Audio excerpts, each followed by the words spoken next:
Any questions, needs, concerns, etc. before we get started today?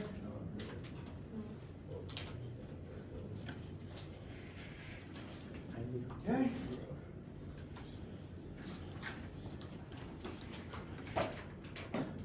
In that case,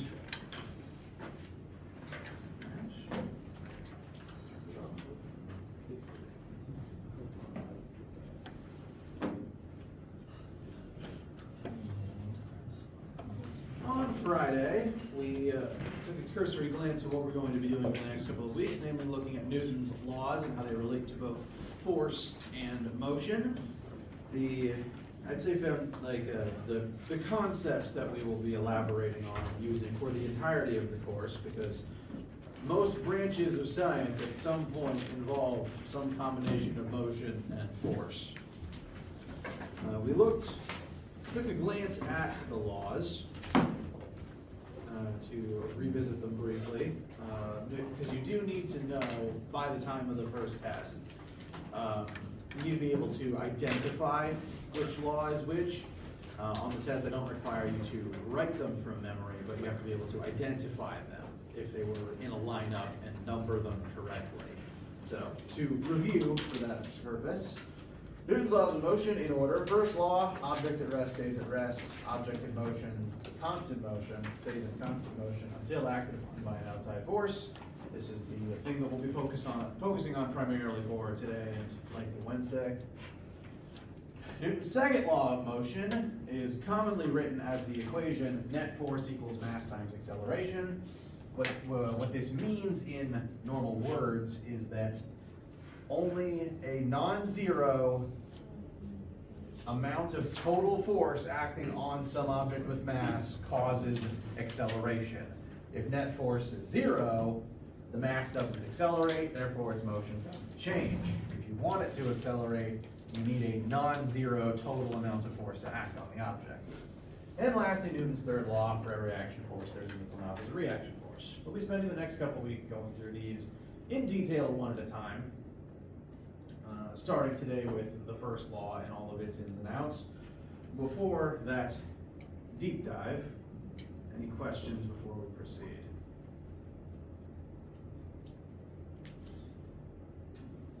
All right, so let us, well, that's just the law again. Let's go over a few definitions to help us better understand Newton's first law and what it's trying to tell us. So a couple of vocab words that we'll go over. First is the term inertia, which is a science word that you've likely heard before. If you haven't defined it recently, the definition of inertia is the inherent resistance to changes in motion of mass. Mass inherently does not like to change its motion, or it will not do so spontaneously. It's a better way of saying that. And the more mass something has, the more an object resists changes to its motion. Now, this is a phenomenon that you've noticed before, even if you've never described it as inertia, but just to reiterate, we sometimes call Newton's first law the law of inertia because it is specifically describing the definition of inertia. The law itself says an object at rest stays at rest, an object in motion stays in motion until acted upon by an outside force. And the definition of inertia is objects don't like to change their motion. Whatever something's doing, it will keep doing until forced to do otherwise. So we call it the law of inertia because the definition of inertia and the first law are describing the same thing. When I was kind of predestined to become a scientist because I just watched a bunch of Bill Nye and Magic School Bus as a kid and then Mythbusters as a teenager. The Bill Nye theme song always said inertia is a property of matter. So that's stuck in my head. Maybe it'll be stuck in yours. Now, in defining inertia, I've mentioned the word mass over and over again. So let's make sure you have the definition of mass in your notes as well. Mass is the amount of matter contained within something. the protons, neutrons, electrons, atoms, molecules, etc. The more stuff is present, the more mass something has. And in common parlance, the more mass something has, the heavier it is and the harder it is to make it move. I don't have my metal weights in the room. That's frustrating. But, yeah, let's use ice. This is a metal water bottle filled with water and ice. Water is pretty dense, metal's really dense. So I'd say this is between half a kilogram to a whole kilogram of mass, just the amount of physical material contained within this volume of space, in comparison to something else, like the styrofoam of this eraser. Even if I had an amount of styrofoam to equal the volume of my water bottle, this material just contains less mass. This substance naturally contains fewer particles or less dense particles, even if it takes up the same amount of volume. So the amount of matter within something is not necessarily tied to its size. It specifically refers to, mass refers to the material contained within the space. Different objects are just naturally going to have different masses depending on their size and what they're made of. And the more mass something has, the harder it is to change its motion. The measure of inertia is directly tied to the measure of mass. The more kilograms something has, the more inertia it has telling it to keep doing what it's already doing. If you can measure mass, you have measured inertia.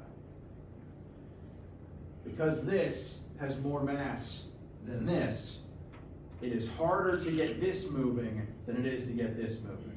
And you've noticed this inherently. If I put these two things on the table, I can pretty easily just flick the eraser off of my desk. Sorry, that got closer to you than I expected. And the same flick would not create the same effect in my water bottle.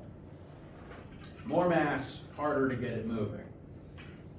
Well, harder to change whatever it's doing, period. You've especially noticed this if you drive trucks. Trucks have more mass, therefore it takes longer or more gas to get them up to speed, and you have to hit the brakes sooner to make sure you slow down on time. So, mass, important measurement. It's one of the first variables we're going to be calculating, measuring in lab, etc.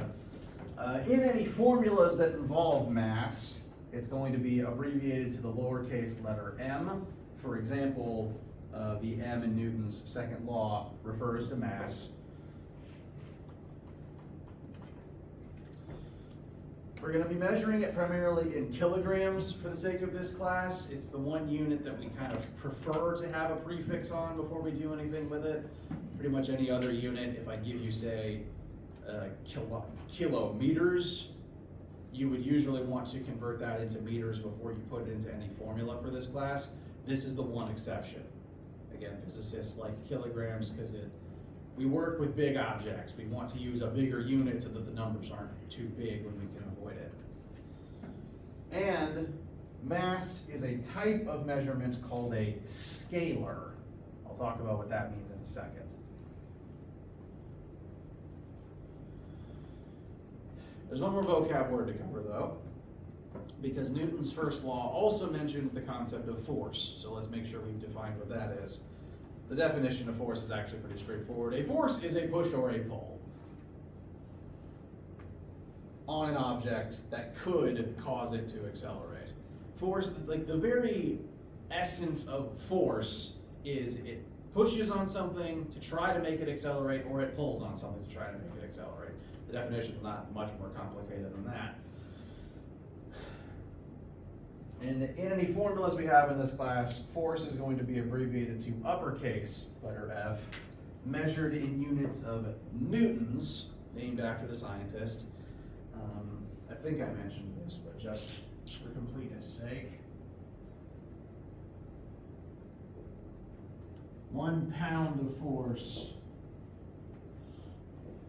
is equal to about 4.45 newtons of force. Pounds is just a different unit of force, it's just not the one we're going to be using in our math. But if you ever wanted to calculate your weight in newtons, take your weight in pounds, multiply it by 4.45. I weigh about 1,000 newtons, just for scale.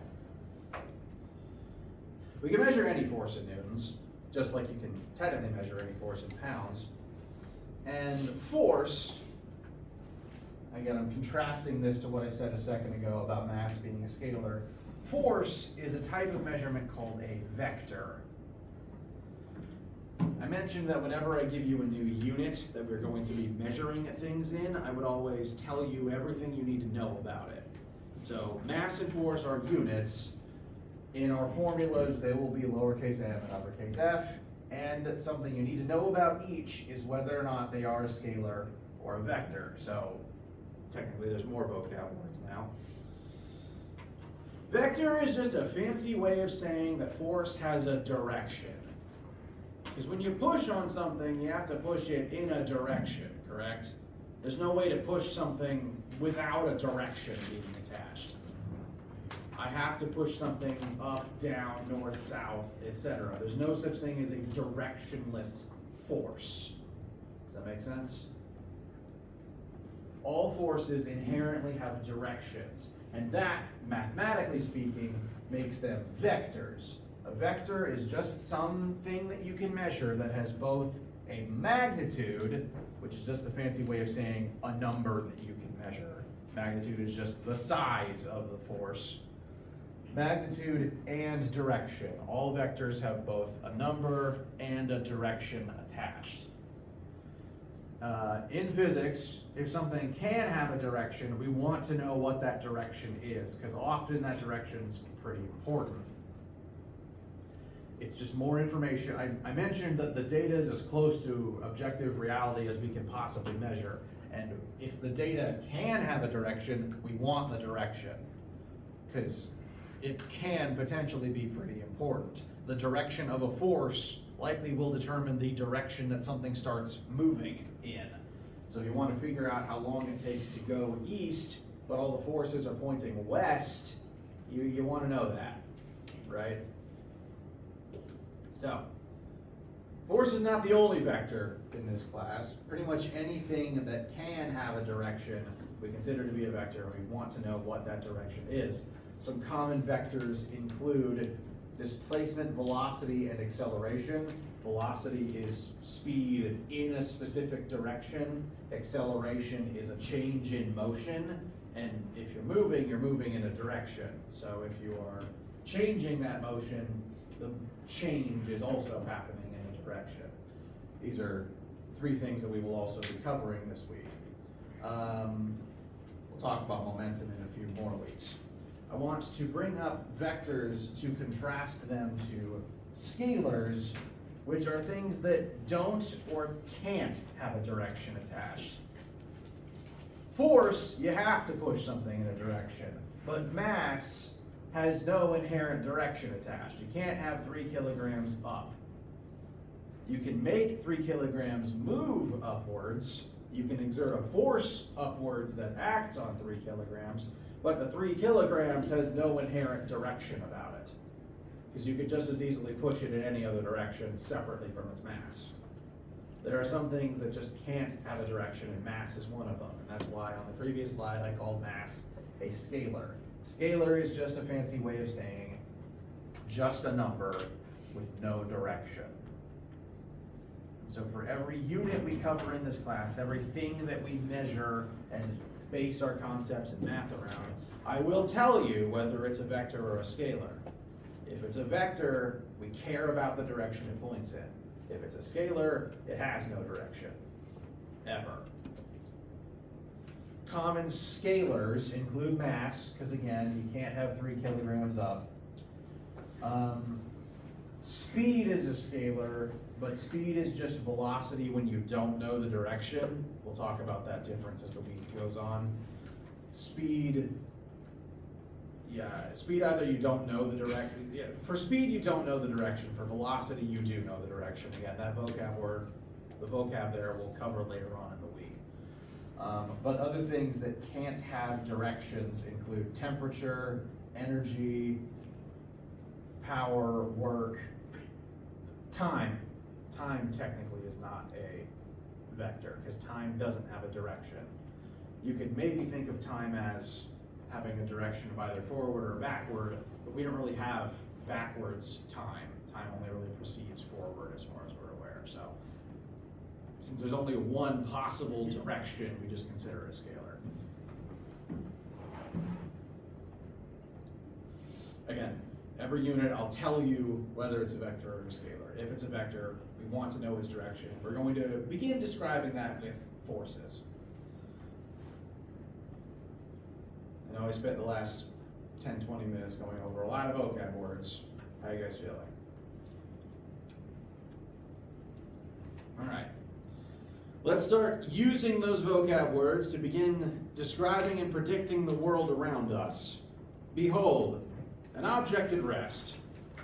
Boulders are pretty good at being at rest. For scale, these are trees, so I would expect a human to be about this tall to this tall compared to this thing. So it's a very big rock. And this object has a lot of mass. And therefore it has a lot of inertia, telling it to keep doing what it's already doing. If you, with your normal human muscles, push on this thing, do you expect it to very easily start moving? No. Very good. Congratulations, you've already done physics. Objects at rest want to stay at rest. So that boulder wants to stay at rest, and all of its mass, all of its 2,000, 10,000 kilograms of mass are telling it, keep doing what you're already doing. And it's going to take a lot of force to make it change. Because it's at rest, we consider this object to be in equilibrium. Equilibrium objects, their inertia has them keep doing what they're already doing. But this does not only apply to objects at rest, because Newton's first law also mentions objects in motion. So let's say, different scenario, maybe you're Indiana Jones and maybe this boulder hates you and is rolling straight towards you. Once the boulder gets moving, is it easy to stop? No. Now all of its inertia is telling it, keep moving.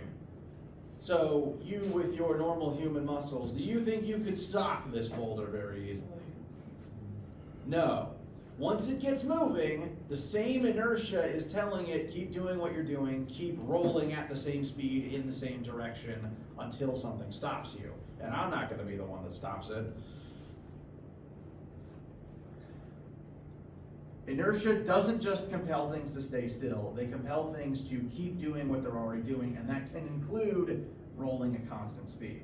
And that's why boulders are very hard to stop, along with any other thing that has a lot of mass, like cars and trains, and frankly, the planet you're all sitting on, because the Earth is both very big and it's moving pretty constantly around the sun at all times.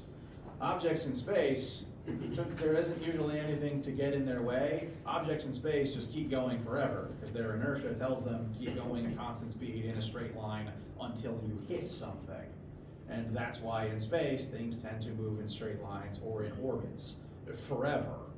That's why the moon keeps spinning around the Earth. It's why the Earth keeps spinning around the sun. It's why all our satellites can stay in the sky. And it's why, I had another one, where did it go?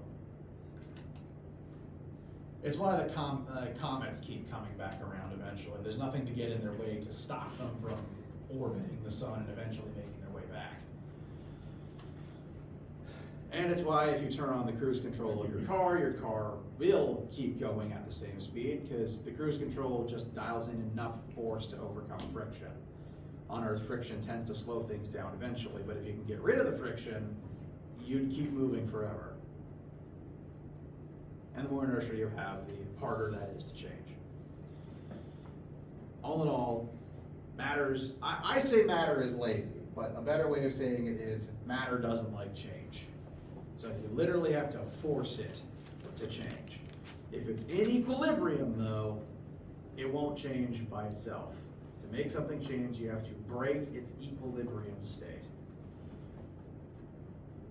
And that's actually another vocab word. So let's define equilibrium.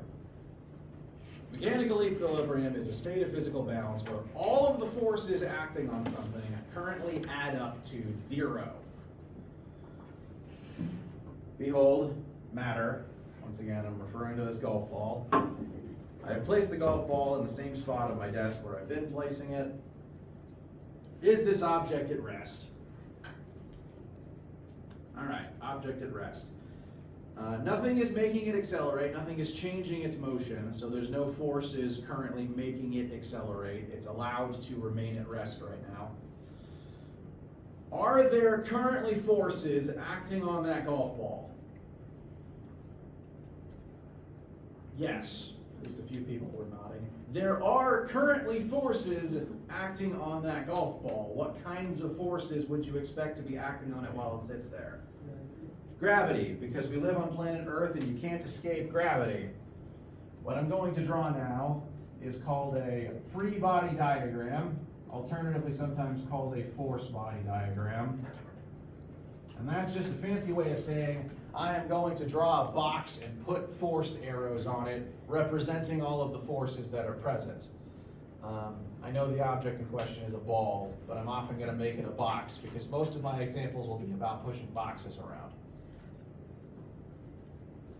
So, for every force that's acting on that golf ball, I'm just going to draw an arrow representing it, because forces are vectors and therefore they point in directions. We like to draw those as arrows.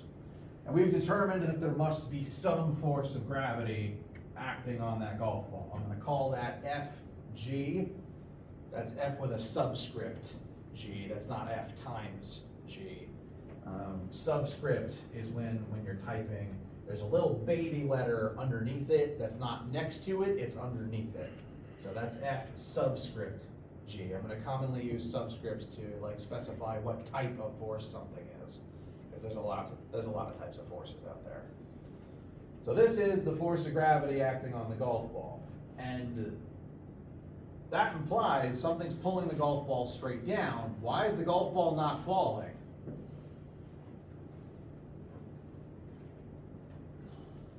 There's something pulling it down. That's an outside force. Why is that outside force not changing the motion of the golf ball? The desk. The desk is pushing back up on it. The desk is creating a supportive force that prevents the golf ball from physically falling through the surface of that desk. And this is true of every surface you have ever stood or sat on. True of you and your chairs right now, and when you just stand on the floor as well. You can't really avoid Earth's gravity acting on you. As long as you have mass, Earth will exert a gravitational pull on your body. So this force exists on you and everything else on this planet. So equilibrium is not the state of no force acting on an object, because you can't avoid force as long as gravity exists. Equilibrium is the state where every force that's present adds up to 0. Whatever that golf ball weighs, let's just say for simplicity's sake that it's 1 Newton down. Again, forces have directions, so I'm specifying what direction that force points. If the weight of that golf ball is 1 Newton straight down, and the golf ball is currently in equilibrium, that means that this additional force that's present must be adding to the force of gravity and adding up to 0. So whatever this force is, it must be enough to be mitigating the weight of the golf ball. Because if the golf ball is currently staying still, it must be in equilibrium. That demands the forces on it be balanced so that there's no net force causing it to accelerate. So this upward pointing force from the desk, again, the definition of net force is just the sum of every force that's present. So gravity down plus our desk force upwards. Golf ball's in equilibrium, that means net force must be 0, and the gravity points down. Oops. So if we solve for the value of that mystery force, we've got 0 equals -1 plus force upwards. If we want to solve for this, the algebra says we have to take this -1 and add it to both sides, right? Or add 1 to both sides. So that's going to be positive 1 equals our unknown force. Negative means down, positive means up. Note with vectors, opposite directions oppose each other. Positive tends to mean up, or sometimes right. Negative means down or left. So in this case, our force from the desk came out positive, so that means that the desk must be exerting a force upwards on the golf ball of 1 newton. Does this make sense? Does this not make sense? All right. This is true of every object in equilibrium ever. Because again, you can't avoid forces like gravity, because as long as you have mass and there is mass elsewhere in the universe, there will be a gravitational pull. You can't escape it. So again, equilibrium is not no forces at all, it's every force that is present adds up to 0.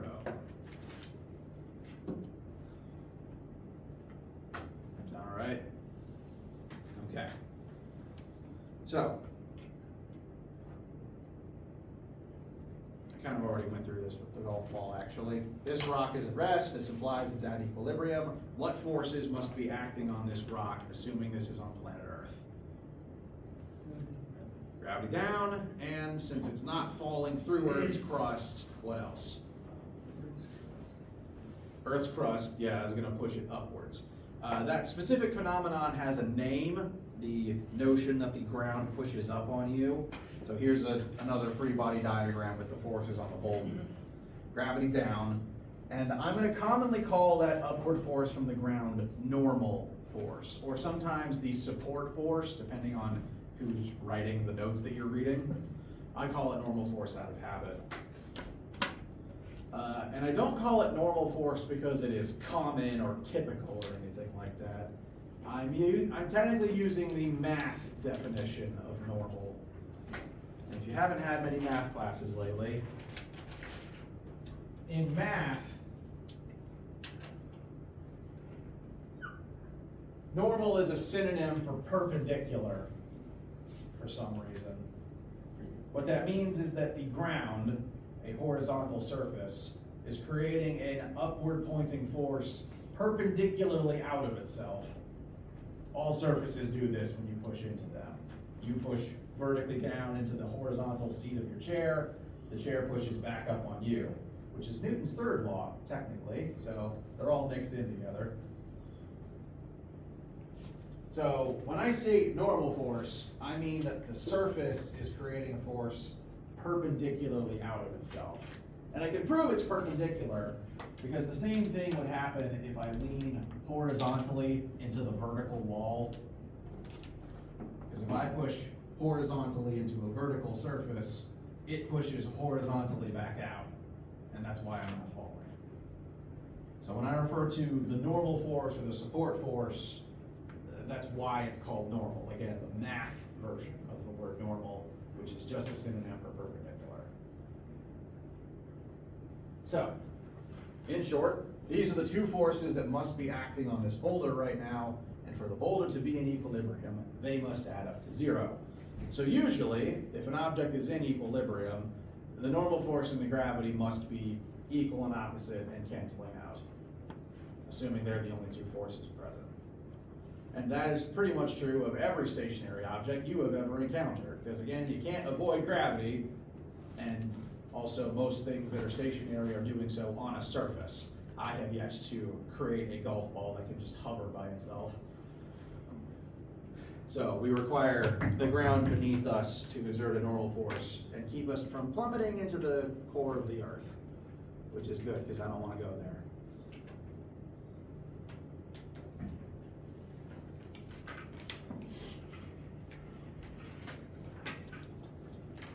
How am I feeling? All right. I did say we like math in here, so let's do just a little bit more math. The same basic premise as the golf ball, but instead of a weight of 1 Newton, it's a weight of 5,000 Newtons, because again, boulders are heavy. This boulder is at rest. It weighs 5,000 Newtons. First question, is this boulder in equilibrium? Yes. So first answer here is yes. boulder's in equilibrium, and we know this because it is very specifically at rest. At rest implies that net force is zero, nothing is changing. That is the state of equilibrium. Definition of equilibrium is all forces add up to zero, and the object is either at rest or moving at constant speed. So if you see at rest in a question about an object, that guarantees it's currently in equilibrium. So that's first question. Next question, what is the net force acting on this boulder?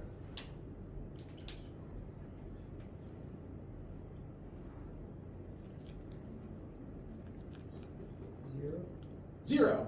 Very good. By definition of equilibrium, hold on. I forgot that I flicked my eraser off of my desk. Pardon me, sorry.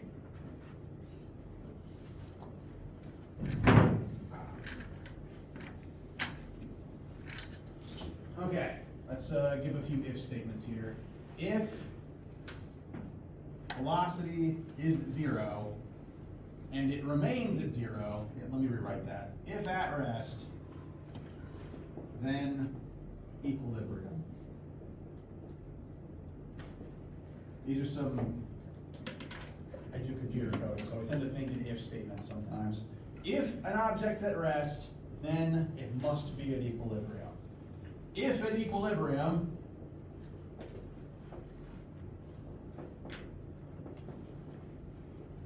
then net force equals zero.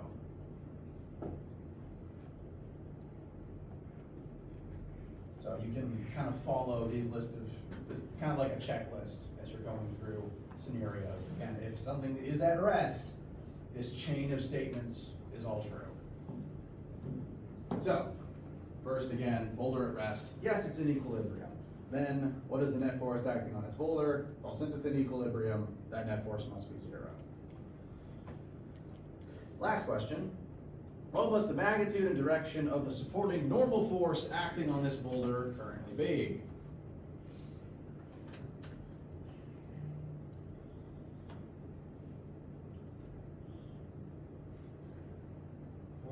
Newtons up. 5,000 newtons upward. Very good. As long as it's just sitting here on the ground, the only two forces that should be present are gravity down and normal force up, as identified in the picture. I'm just going to repurpose the diagram I have over here. Gravity's 5,000 down. You want to determine what the normal force from the ground upwards must be such that it still remains in equilibrium. We know that net force equals zero. We've determined that because the boulder's at equilibrium. And the definition of net force is the sum of all the forces that are present. So you literally take every force here and add it together. There's no other formula for net force. It's just every force present adds up to net force. So whatever those forces are, they must add up to zero. And of those two forces, we know one of them, negative 5,000. The other one would be that normal force upwards. So Fn is going to be force normal. Sometimes it might be just a capital N, depending on if you're working on homework and you're like looking up resources. Some publications use uppercase N specifically for normal force. I'll try to cover that if it comes up. I like Fn because they're both forces. Force gravity, force normal. So I use this system for myself. But kind of using this definition to help us do a little bit of quick math. Net force must be zero. These two things add up to zero. Once again, we can prove net force must be positive 5,000 by adding 5,000 to both sides and getting one number. So the negative meant down, so this positive implies the normal force from the ground must point up. How's that math feel? Two things adding up to zero. Does that feel good at least? All right. This is kind of a general object at rest equilibrium state. As long as nothing else is going on and it's just sitting still, these same basic patterns will hold for any object sitting on a surface. And that again includes you in your chair. Your weight pushes down, force from the chair pushes up. You don't fall through your chair. Feel good? Okay. Let's look at a related example.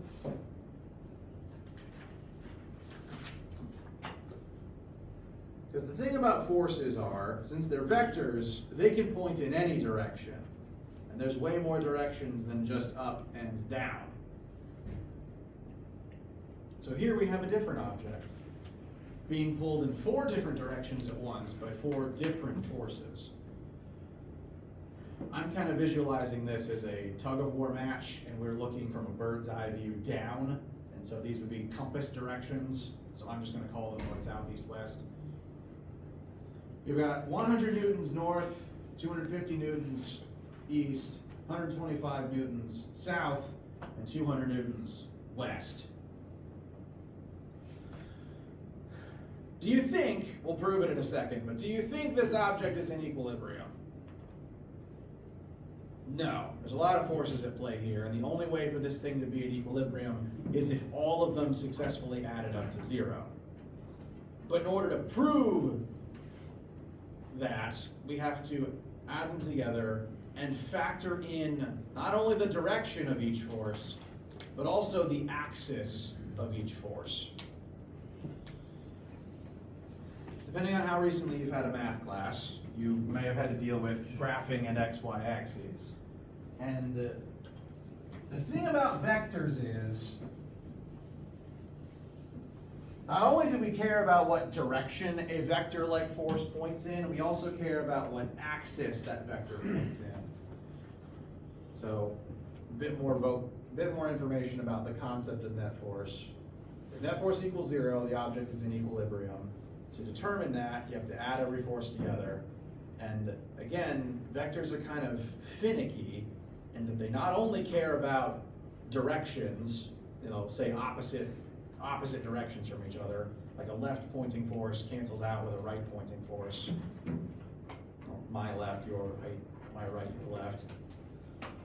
They also care about axis. You can't add, directly anyway, an up pointing force to a left pointing, right pointing force. And that's because they point in 2 different axes. When adding vectors together, of any type, not just force, you can only directly add up to down and left to right. You can't add up to left, for example, because they're 2 different axes. To kind of give a cursory explanation as to why, if I'm jumping up and down, how far left and right am I moving? Yeah, I'm not. My up and down motion has no effect on my side-to-side motion, and that's why an upward force has no effect on the left-right forces. If something is being pulled straight upwards, that force will never make it move left to right by itself. And so, in an example like this, we have to note not only what direction everything points in, but also axis. So to determine that net force in this case, I'm going to do net force X and separately net force Y. So more subscripts. I'm just putting an X on something to note X-axis only, and a Y to note Y-axis only. And if you haven't done math in a minute, a little math class with graphing, when I say X and Y, I'm referring to this. X-axis being left and right, Y-axis being up and down. Does that feel all right? Okay. So, let's determine the net force on this box. I wrote X first, so we'll start there. We got 2 forces here in the X-axis. 250 newtons right, and 200 newtons left. Those are opposite directions. So they don't add up to 450. What do they add up to? 50, very good. In math, in graphing, we tend to assume that right is a positive, therefore left would be negative. So I'm gonna write this down as positive 250 plus negative 200, or minus 200. And again, that gives us 50 newtons to the right. So we already know that this box is not in equilibrium. The team on that side is beating the tug of war team on the other side, and the box will drift towards the right as a result. The net force in the x-axis points to the right, so eventually the box will start moving to the right. It is not in equilibrium. We've proven that already. Therefore, it is not a rest. But something similar is going on in the y-axis, because we've got 100 newtons up and 125 newtons down. Again, those don't add up to 225 because they're opposing one another.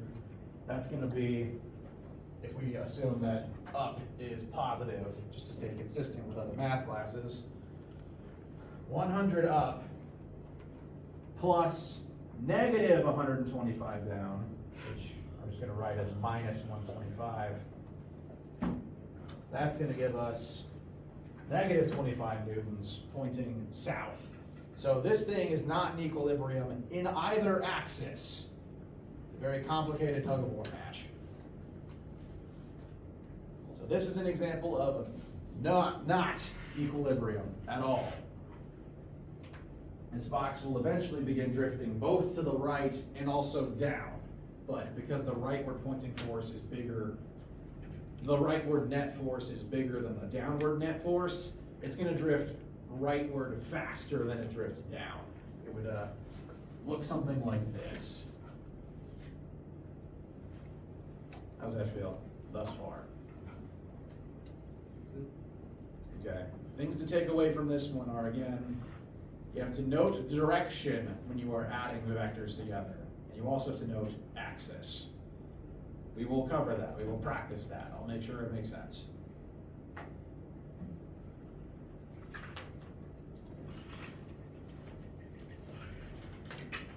One more quick example to try to make this more of a scenario you might see in your daily life. Let's apply this to a car. So instead of north, south, east, west, we're back to up, down, left, right. This object is not at rest.